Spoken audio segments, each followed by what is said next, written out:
House Speaker Dan Draper had predicted last week that he could win out over the coalition of House Republicans and conservative Democrats by the beginning of this week. The first appropriations measure to come up was for the State Bureau of Narcotics and Dangerous Drugs. The appropriations measure itself passed without opposition, but the vote on the emergency clause was close. In fact, at first, not close enough, polling only 66 of the needed 67 votes. Two dissident Democrats were called into private session with the Speaker. They returned and changed their votes.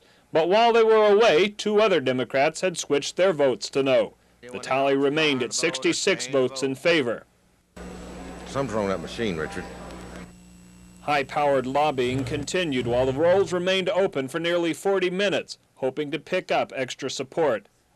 Anyone desiring to vote or change your vote? Finally, Representative Roy Hooper was persuaded to change his vote back to yes.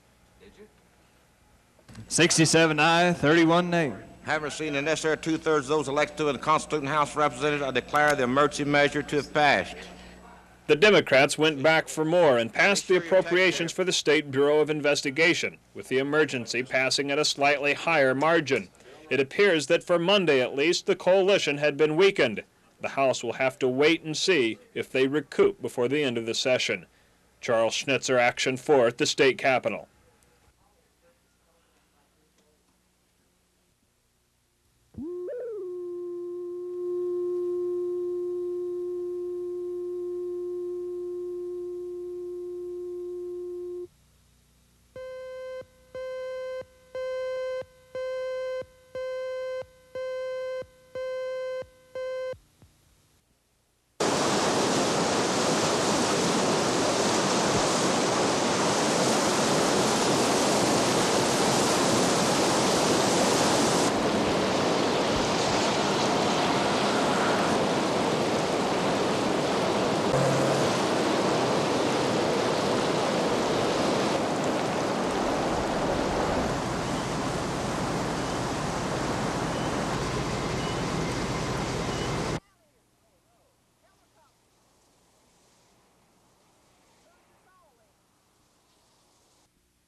Sunrise brought to light the stark reality of what had happened in Friendship Tuesday evening. This man was one of several people who helped clean up the remains of a trailer park. Two people died there when they couldn't escape the twisters.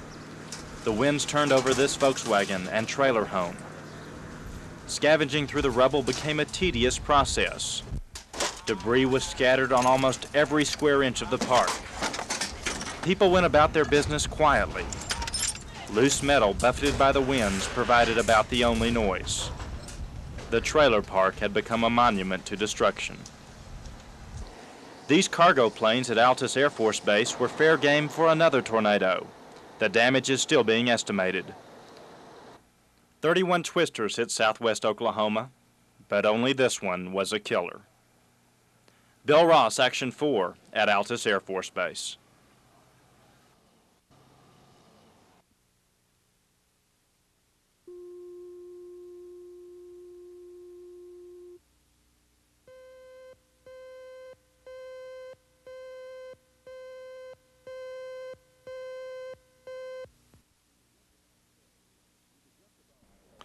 You could just about tell who had a ticket with Braniff International Airlines. Those were the people who looked like they didn't know what to do next.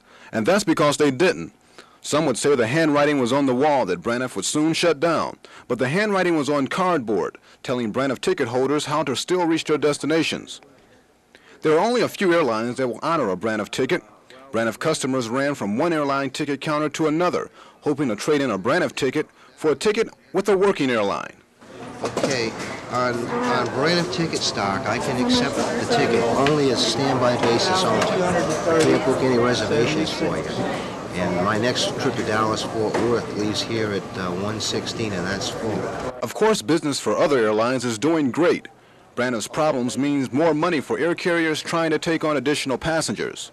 Most Braniff ticket holders feel the situation is a mess. I've flown Braniff for quite some time now, and the way this was handled, I think, was very, very poor. I bought my ticket in Denver at the Braniff Air counter, put it on a credit card, and I've called the credit card company and asked them not to honor that part of the ticket. If they said they wouldn't, but I don't know. I'll have to face that battle when it comes up.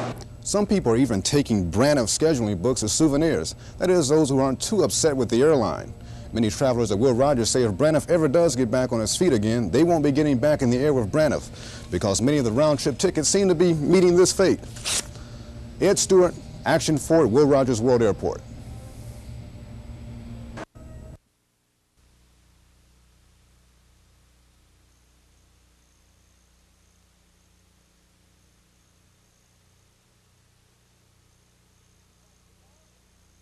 He said that it's about this deep. It's a good 4 feet deep. It's around the bridge. Donna Clyburn told rescue workers how high the water was around the house where 8 of her relatives were trapped by flooding.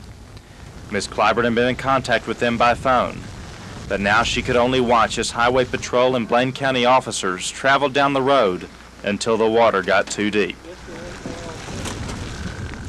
Action 4 provided lighting equipment that rescuers would use.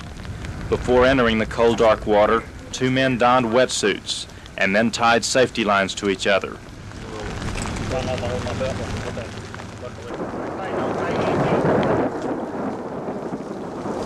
The house they wanted to reach was only a mile away.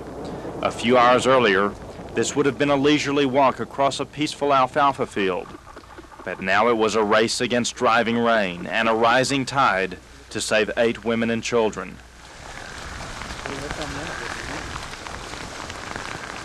The water is just continuously rising. It's just getting worse, getting closer up to the house. Very scary situation with the children. Richard Hassel and his mother Donna Clyburn could only watch and wait.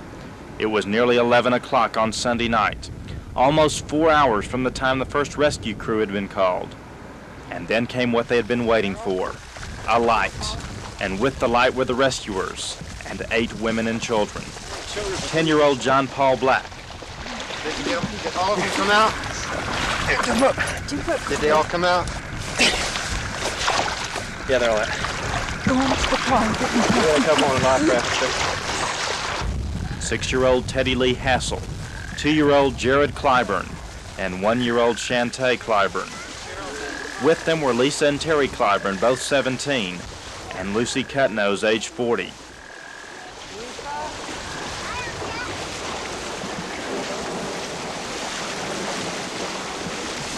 The woman in the raft is 19-year-old Cheryl Clyburn.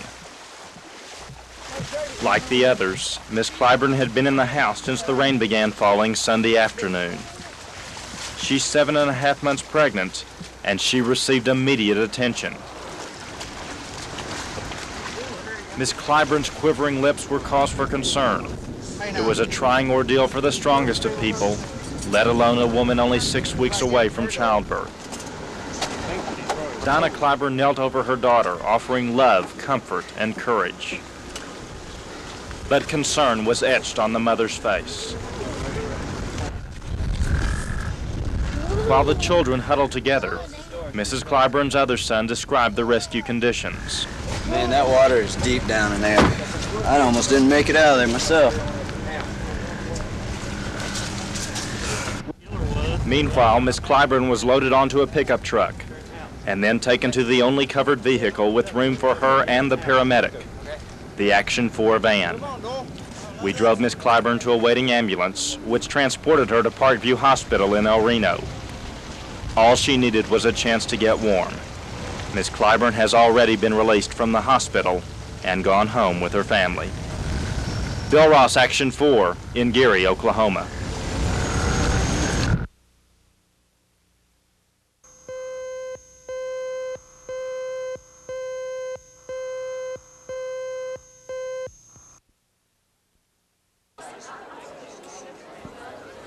That reaction was made partially evident by the standing room only crowd tonight.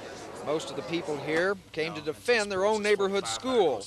The schools being considered for closing are Burbank School, Davis, Kaiser, Mayfair, Monroe, Nichols Hills, Riverside, Ross, Sequoia, Sunset, West Nichols Hills, Westwood, Truman, and Cleveland Innovative.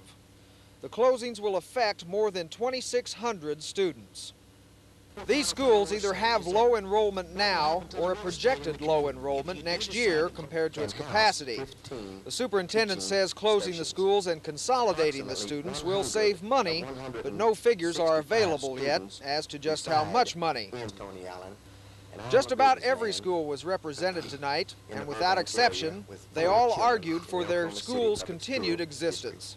Comments have been made tonight by members of your board that decisions are hurriedly being made and later changed. This board took over a year to decide on this 4-year moratorium and changed their minds. Now you are giving yourself 1 week to make another decision. And after this decision is made and the schools are closed, it's too late to change your minds then. Think seriously, please.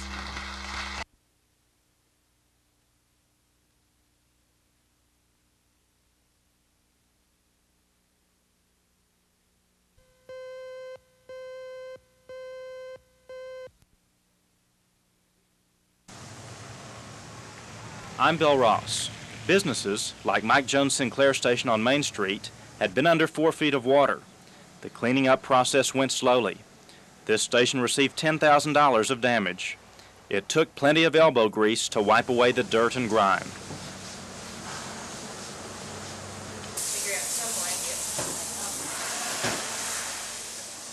It was a disaster, a mess. Mud about 1 inch thick all over everything inside and out. Bathrooms in the shelves, trying to get all the filing cabinets cleaned out. We got most of it out Sunday night, so it's just cleaning up the desk and the chairs that we left. As bad as things were here, it was even worse at John Shellstrom's Texaco station across the street. Everything that this stuff has touched is destroyed. That's all there is to it. There's nothing there. Ain't that is really something. I'll tell you what, in the back there, it's as bad as this up here. We try to keep it 2 feet above, but it went 4 feet, and that was it. For Shellstrom, it was hard to believe. Get some color cut and check it out. Just moving around the station was difficult. The flood waters had knocked over everything from furniture to candy bars.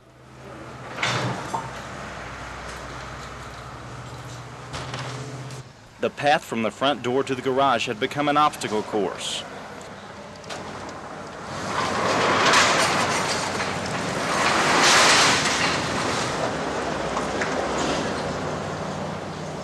An open door would shed light on a great big mess.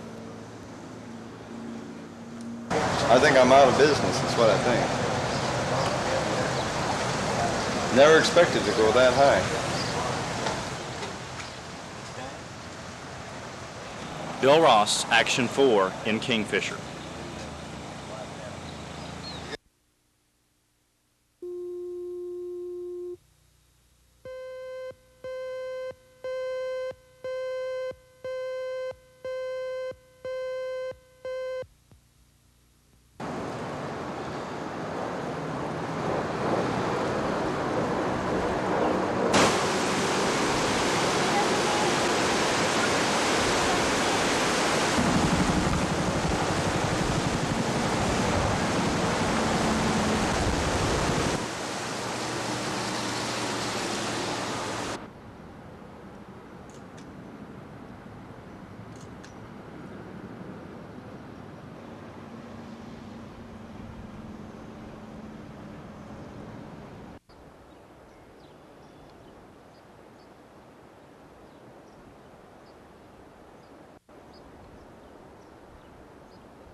Water, and plenty of it, can be found at all Oklahoma City lakes, thanks to the recent rains.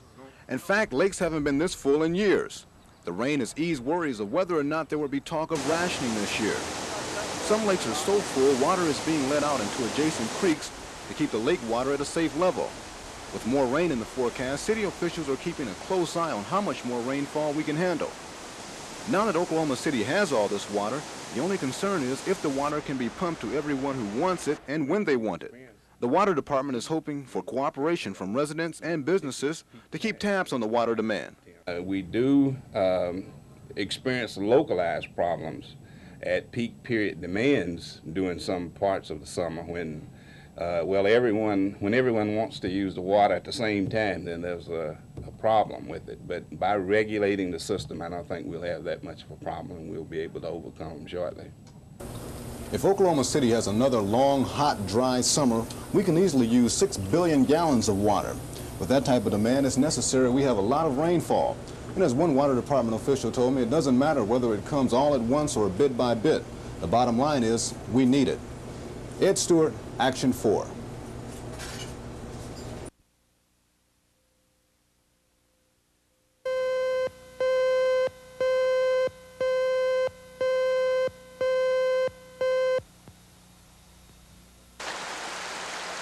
The heavy rains that have drenched much of the state this week swept through Oklahoma City early this morning.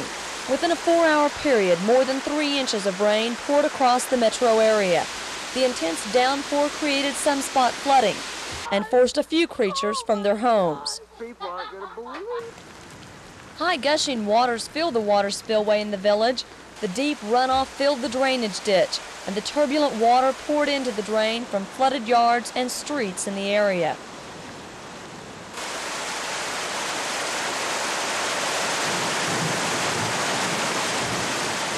City crews surveyed the village and other areas to check for flooding and high water.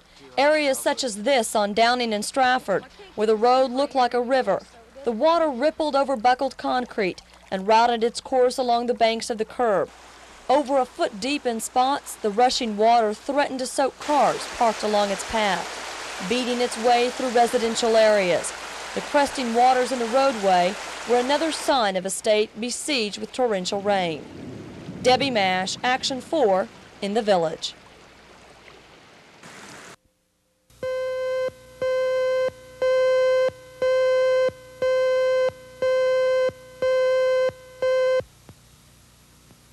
My clients are innocent of the charges that have been alleged against them. The May 10th Moore School Board meeting was an emotional session.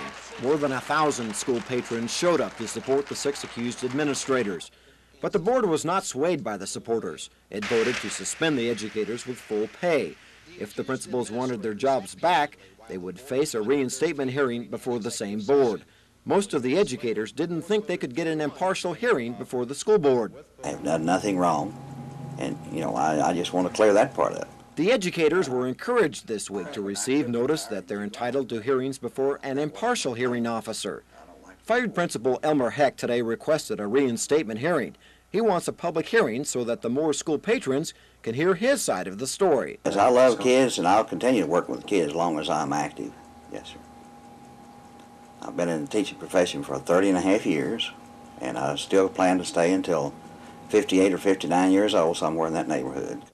Elmer Heck would have liked to have attended today's special award ceremony here at Plaza Towers Elementary School, but he felt it best to stay away from his old school until his suspension is settled. Heck's reinstatement hearing should take place sometime this summer. Scott Wallace, Action 4 and more.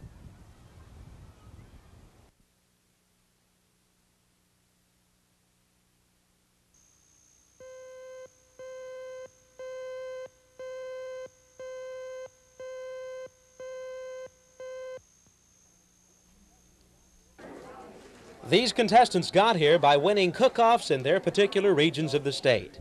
They'd like nothing more than to win the state contest and then have the opportunity of competing in the national cook-off in San Antonio. The state winner receives $500 plus a free trip to the Alamo City.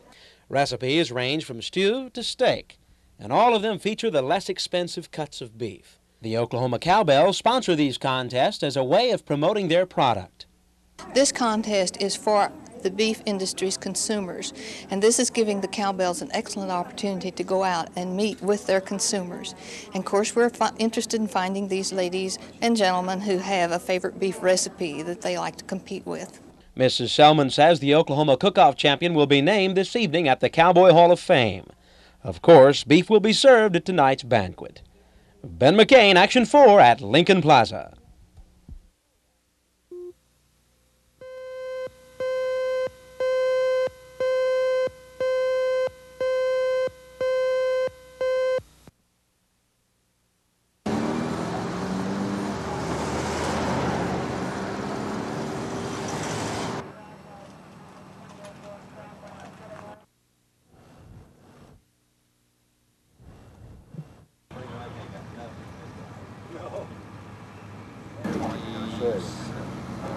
Okay, well that's probably her new address.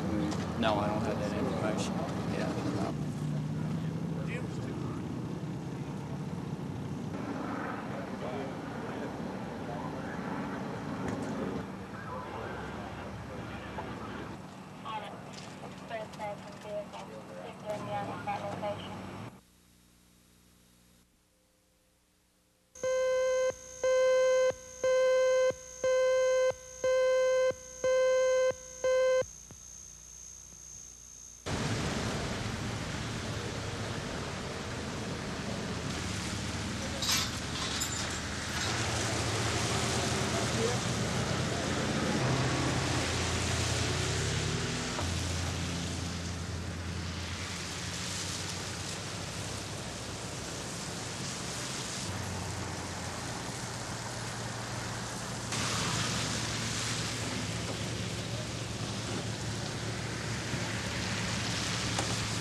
Now, on your flight out of Dallas, it leaves at 6 p.m. and it arrives in London Gatwick at what time? It's vacation time again. And whether you're headed near or far, you'll probably go to a travel agent for help in making plans. Many agents use this computer in making travel arrangements. It's called the Sabre system, and it's operated by American Airlines. You tell the travel agent where and when you want to go, and the agent types it into the computer. In a matter of moments, a list of flights appears. Now, it's not just American flights. Many major airlines are listed. And one of those airlines, Braniff, says American used the computer against it. Braniff officials say the American Sabre computer helped lead to the airline's financial problems. They say Braniff flights were shown to be full when actually seats were available. But American airline officials and others say there's a good reason why every airline's flights are shown full when there are still some seats available. Because there are hundreds and hundreds of these sets out. Well, if they had only had 4 seats, they could sell 104 seats in 5 seconds, literally 5 seconds. Braniff jets may not ever fly again, and that's good news for American. Because whether they had a hand in Braniff's bankruptcy or not, American has one less competitor to worry about. Bill Ross, Action 4.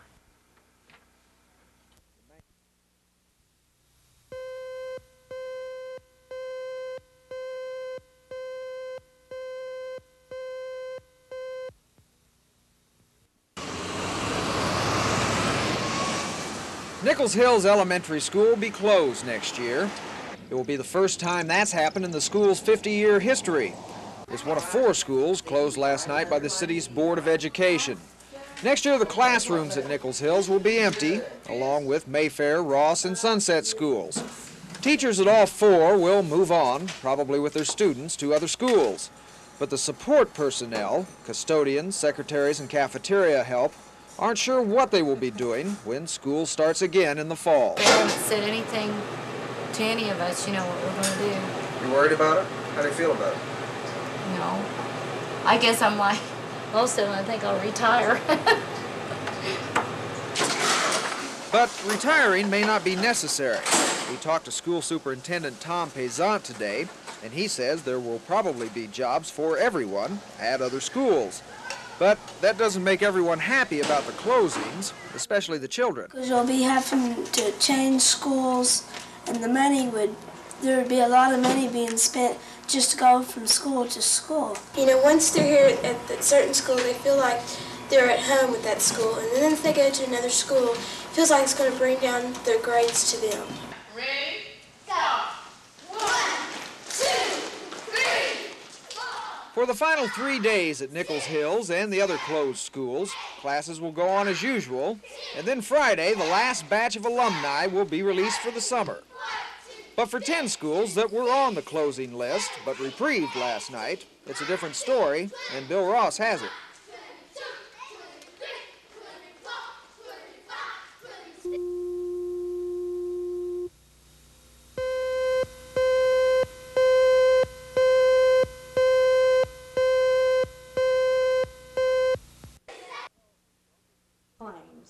The group calls themselves the Citizens for a Fair School Board, and they say they want to make the Moore School administration accountable to the wishes of the Moore School patrons. Right now, they wish they had information, and they don't think the school board is giving them the cooperation they deserve.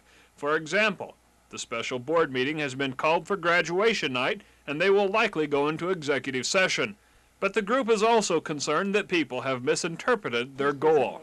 So we're not out to hang Bob's fence, and I would like to make that clear tonight, that we are just concerned citizens. We want to know what's going on in our school district, and this is the only way that we can do it. We've got to band together and go after it and to find out the information that we want to find out, because we have a right to know. So far, the group has collected nearly $1,600 to finance their endeavors. The money will be used for legal fees and a possible private audit of the school system. But the group is also petitioning the state auditor and inspector to come in and have a look at the way things are being run. In Moore, Oklahoma, Charles Schnetzer, Action 4.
State of Oklahoma versus Roger Dale Hayes. We, the jury, duly impaneled and sworn to try the issues in the above entitled cause, do upon our oaths, find the defendant Roger Dale Hayes guilty of the offense of murder in the first degree. Signed, Billy Smith, Foreman.